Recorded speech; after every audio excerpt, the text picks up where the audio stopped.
Class war, class war. Now, Jim, show this gentleman how you can dance and sing. That's my attitude towards the Western powers. If you want to say there's no rules, fine. Don't go crying for your mummy when that comes.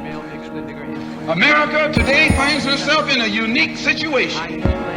She's the only country in history in a position to become involved in a bloodless revolution. If America does not respond creatively to the challenge to banish racism, some future historian will have to say that a great civilization died because it lacked the soul and commitment to make justice a reality for all men. When the system doesn't work for the majority of the people, you gotta change the system.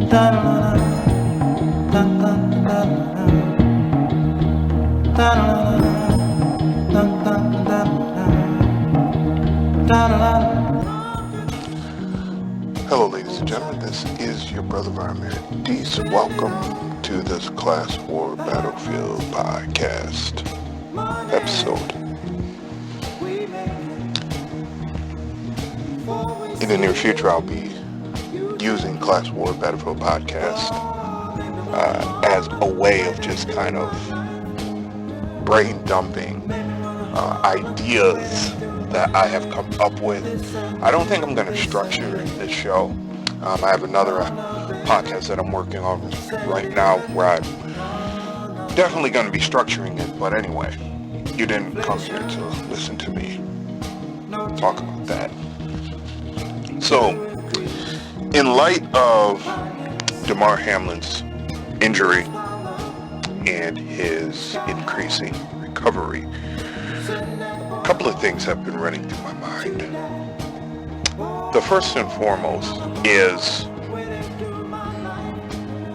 and Keith Olbermann underscored this in his commentary about the NFL and what was said after Hamlin was taken from the field, or really right before he was taken from the field, and what was expected of the players and what was expected of the game. As he said it, the original statement made by the announcers was that the players would be given a 5-minute kind of get your mind right warm-up period, and then the game would be resumed.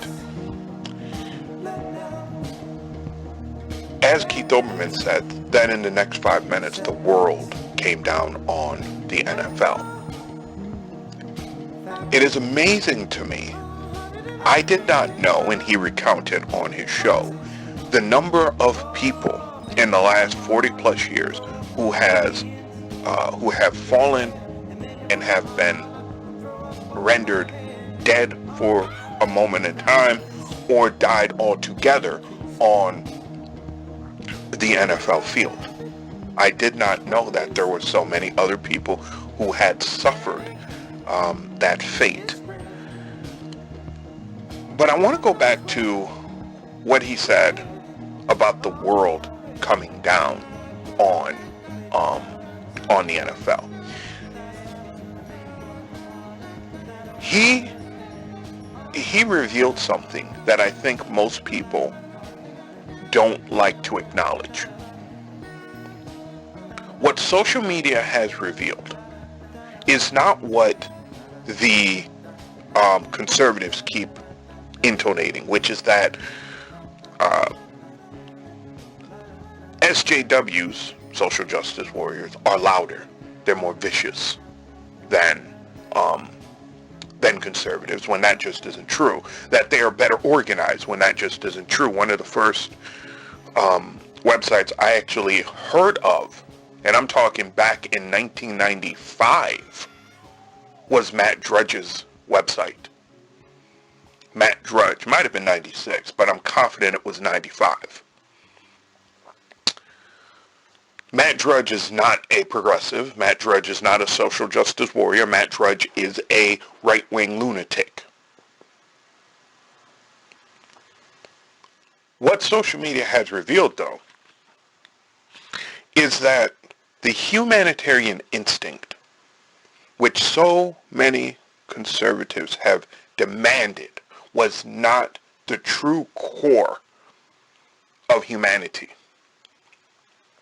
has over and over and over and over again been revealed to be the internal spark that moves the human being. If that was not the case, what we saw on Monday night, January 2nd, 2023, would have never happened. The NFL would have said, you have 5 minutes to play. The players would have said, we're not playing. And the world, Twitter, particularly United States side, would have come down on the players. And it didn't happen. The world came down on the NFL. There's a deeper reason why I think this has happened. So over the last 3 years, obviously, the world has been suffering to various degrees from a pandemic. It's quite interesting when you think about the levels of emotion that have been attached to the pandemic. The fear, the isolation, the loneliness, the depression, the discovery of new talents or buried talents that you forgot you had, the discovery of digital communities that you didn't know existed, the discovery of hobbies that you didn't know that you would like. All of that happened, to say nothing about the killings of innocent black people, the protesting of those killings, the protesting of the mandates. I know it didn't make any sense, but if you look at trauma, and you look at it from a societal level, it makes a lot of sense. In fact, one of the things that Keith Olbermann pointed out in his commentary was the shock of trauma tends to cause people to want normalcy. And sometimes they'll seek that normalcy even if that normalcy is going to injure them. Something, though, that made sense to me, even before Hamlin's injury, was that the pandemic had made us closer. The pandemic has made us closer as a human family.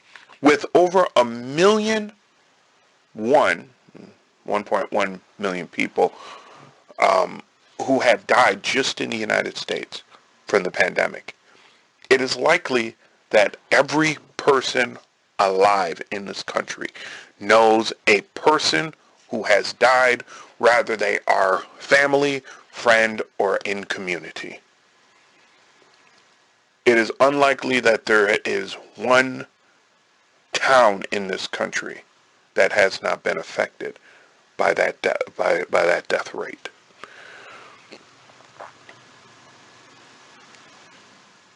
Beyond that, though, and I think this speaks to what happened on Monday, we have seen this interesting flow when it comes to the pandemic of compassion, nationwide compassion to the people who do the most work, who do the most inglorious work, the people who make the society run. I know folks seem to think it's the military that makes the society run. I ain't got nothing against the military, but the people who make the society run are the people who are mostly doing the jobs that folks on Fox News and other conservative outlets, where the people are making hundreds of thousands of dollars, a year, they look down at a lot of these people because they are the poorest. They aren't paid well because the corporations keep them impoverished. But what we saw during the pandemic was first nationwide compassion towards these, quote, essential workers. Something that people didn't speak of, which was interesting, was how essential sports was to a lot of people, to making people feel normal. So when the NFL came back in 2020, it made people, even though they couldn't go to the games, it made people, and I remember seeing this on Facebook.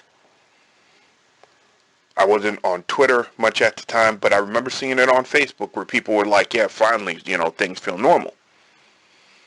But we saw nationwide compassion to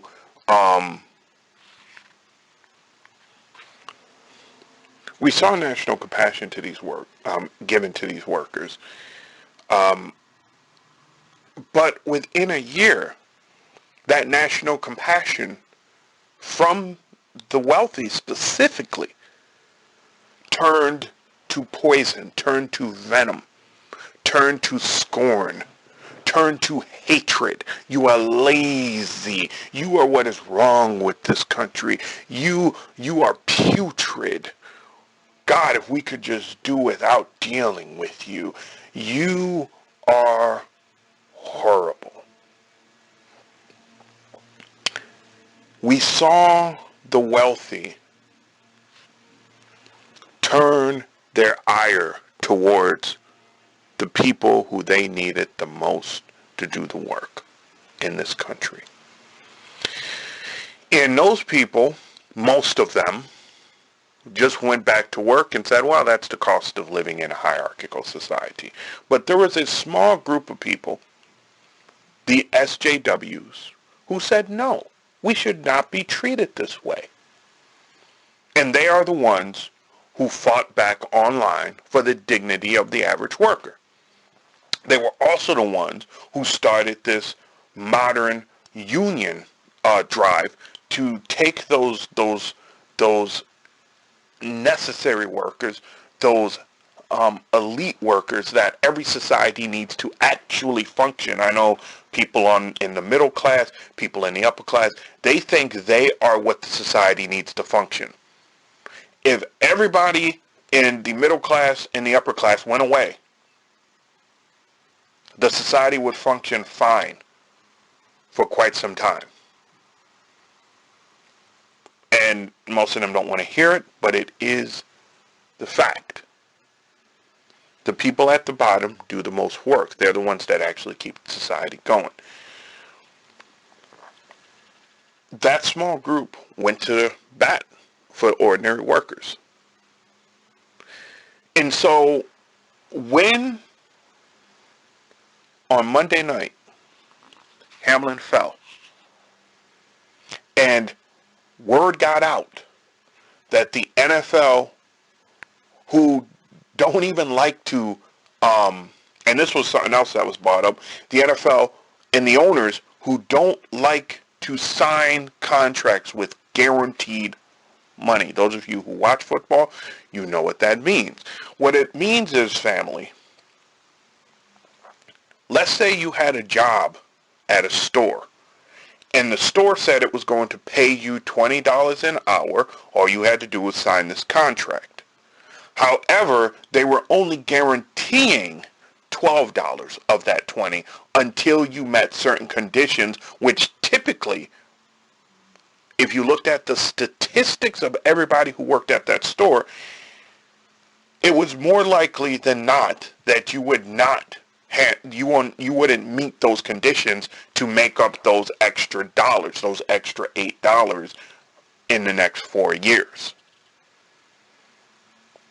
When word got out that the NFL was going to force the NFL players to continue after what happened to Damar Hamlin, the reason the world came down on the NFL was because a year earlier, the wealthy had come down on them. And there was nothing that could be done at that time, but there was something that could be done now. This man almost died. I'm sorry, he did die on that field. It took CPR and a shock from the paddles of life to bring him back. And the NFL could only care about the game that was being played. Joe Biden might want to take a hint in this one, because see, something that Joe Biden didn't continue when he was in office, which he should have, was the program to pay companies who allowed people to stay home when they had COVID.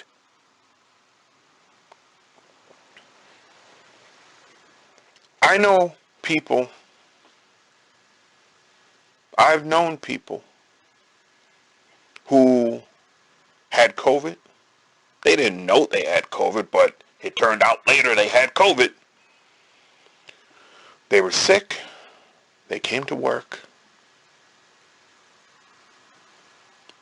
Other people got sick because they could not take the financial hit. In fact, I've told the story before. When I was in the hospital 2 years ago, the doctors originally wanted me out. I haven't told this part. They wanted me out for 3 weeks. I couldn't take the financial hit. I went back after a week. It was a mistake. My body wasn't ready. It took months longer to recover from that sickness. And it wasn't even COVID, accordingly. That's what they tell me. But it took much longer to recover from that sickness than it would have if I had spent 3 months, 3 weeks, at home. It probably would have turned into a month or so if I had took that time and been home.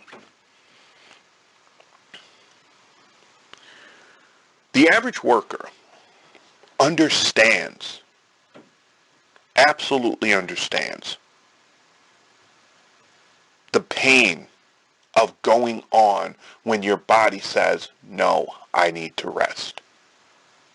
Working through exhaustion and working through more exhaustion. It's amazing to me that many conservatives became angry that this big corporation called the NFL was going to force those players to keep playing even though one of their mates had fallen. Yet those same conservatives become angry when progressives say you need a union. When progressives say we need to fight for better pay. When progressives say we need to fight for better benefits. When progressives say you should have 35 to 40 days off when you walk into a job. And for those of you who want to tell me, oh, well, I have a small business and I can't afford it. You know something? If France can afford it, if Spain can afford it, if Germany, call Germans socialists, and let's see what they do to you. If Germans can afford it, I think the United States, with a bigger economy than those countries, I think the United States can figure out a way to do it. And in fact, I know they can figure out a way to do it. See, recently, and I'm not going to get too far into this, but recently I have become familiar with the system of budgeting in the federal government. And I want to give a quick shout out to Majority Report because they talked about this.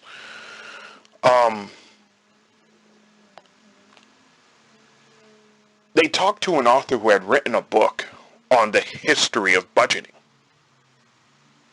and talked about how the budgeting system, I believe it was in the 1980s of the federal government, changed significantly. I don't remember how. I have to go back and review it. I was working a lot at the time. I didn't have time to watch the whole thing. But they talked about it. They talked about it. And it got me thinking. When we are talking, when most people say taxes, they think of taxes as just, oh, well, it's just taking money away. It's taking the money away. No, that's not what taxes are meant to do. There are many reasons for taxes. Most people don't think about it, but there are. For instance, I'll give you one example. People get angry about school taxes. Okay, here's the funny thing. The same people, mostly conservatives, who get angry about school taxes, they simultaneously want charter schools, which take public money to operate. Well, where do you think the public money to operate those charter schools come from? How about school taxes? How about school taxes?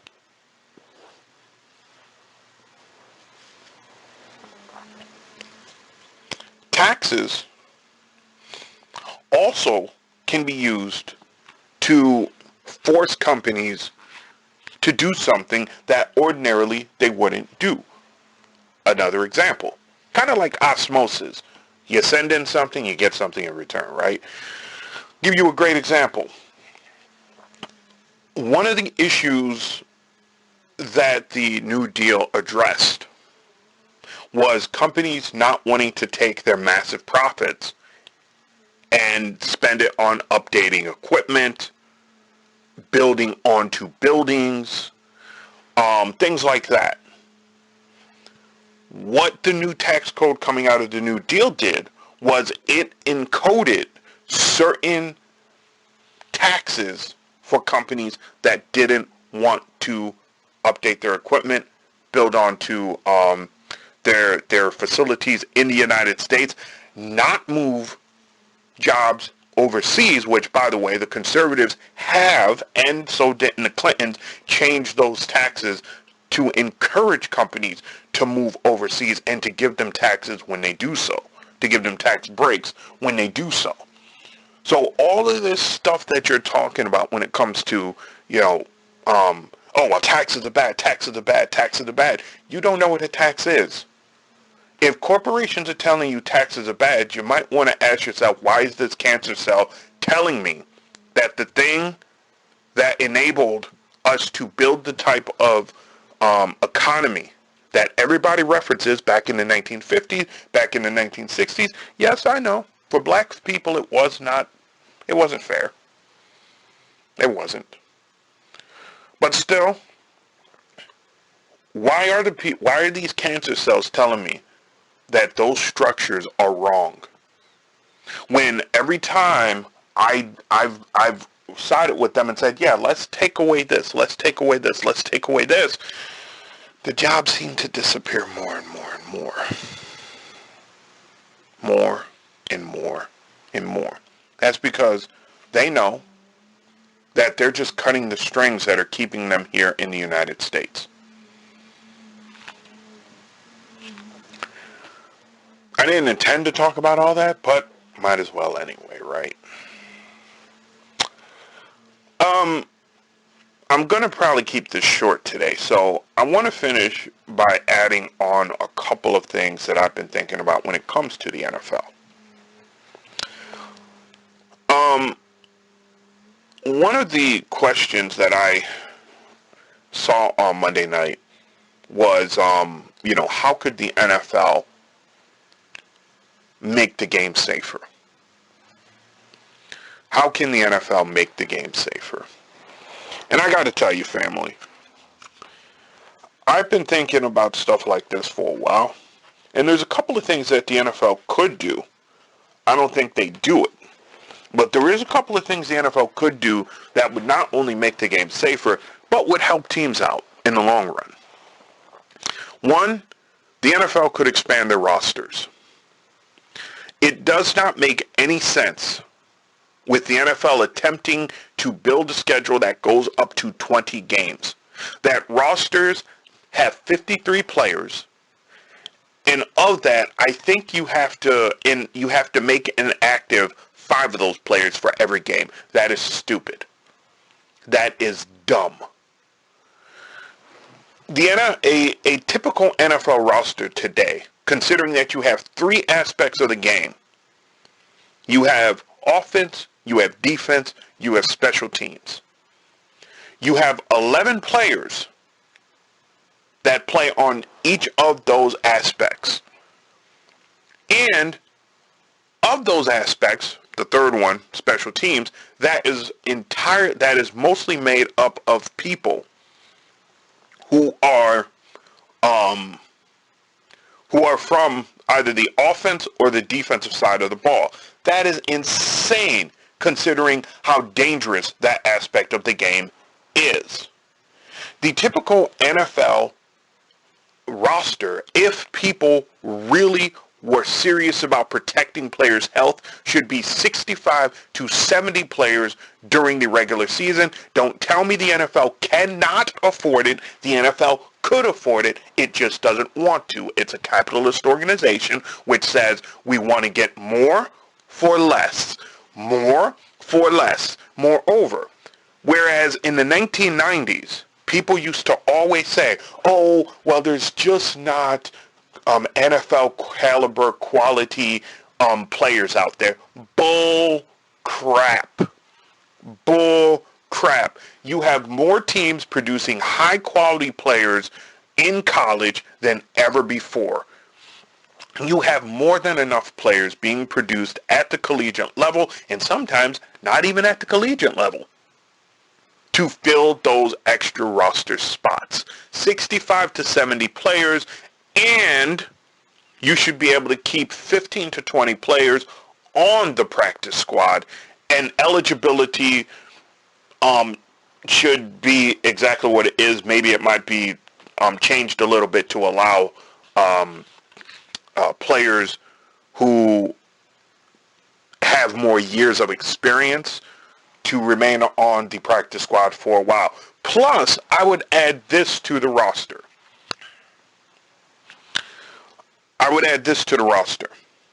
65 to 70 players, all of them are active on game day. All of them. Unless they're injured, then they can be inactive, and then the team can appoint a person from the practice squad to fill in that position for that day. Their designation does not change unless they have to play, meaning they're still technically on the practice squad, but they're called up if the team needs them to play. And then, instead of having this whole 24-hour waiver wires bull crap, I mean, you could do that sometimes, periodically. You should be able to just assign a person to the freaking practice squad immediately. I mean, we're not living in the 1970s anymore. Paperwork doesn't take that long to process. It should happen instantaneously. If I can go onto the portal for my medical insurance, and I can make a change tomorrow, and it'll show by the end of business day, and typically not even then, it'll take like an hour to change. You should be able to designate players between those statuses that quickly. Now, of course, the NFL would say, well, you just don't get it, you're dumb, you're just a fan, Please. If you had said to people 15 years ago, hell, 10 years ago, 5 years ago, that what happened with Damar Hamlin was going to result in the kind of conversations that are happening now, including the NFL saying, at least this is what I heard banted about, I don't know how true it is, that they said they're going to take care of Damar Hamlin even after he is away from the game, considering the fact that he may not be able to play again. If you had told somebody that that was going to be the case, they would have told you were crazy, you were insane, what the hell are you smoking? Things have changed, and it's time for a realistic conversation of what it'll take to make players safe. 65 to 70 players during the regular season will enable people to rest. Especially if you're really trying to get up to the 20-game period. Let's say you're doing 20 games. You may say players have to rest 2 weeks in addition to their the 1 week that you have off, as a team, that week off. So you may say each player has to rest 2 additional weeks. So you'll have an 18-game schedule with those 2 weeks off. Now, of course, you may say, but wait a minute, that means you could lose some of your greatest players. And thus you could lose some games. Yes, you could. But you know something? We've seen it time and time again. Teams often have really good rosters, and those rosters are stacked. So this also gives every player on the roster an incentive to be ready. Moreover, some people have suggested that the NFL, if they go up to 20 games, drop the preseason. We've seen what that results in. 2020, when there was no preseason, it took about four weeks for the teams to really get into performance shape. In other words, you're going to need a preseason. Especially, you're going from 90 players down to 65 or 70. You need to evaluate all of those players. And you can't just do it in a practice setting. I'm sorry, that's just the way it is. I've seen it. I've witnessed it. It doesn't work. Damar Hamlin has brought everybody together. And one of the things, that came out of this that really bothered me, I apologize if you can hear that. One of the things that came out of this that really bothered me was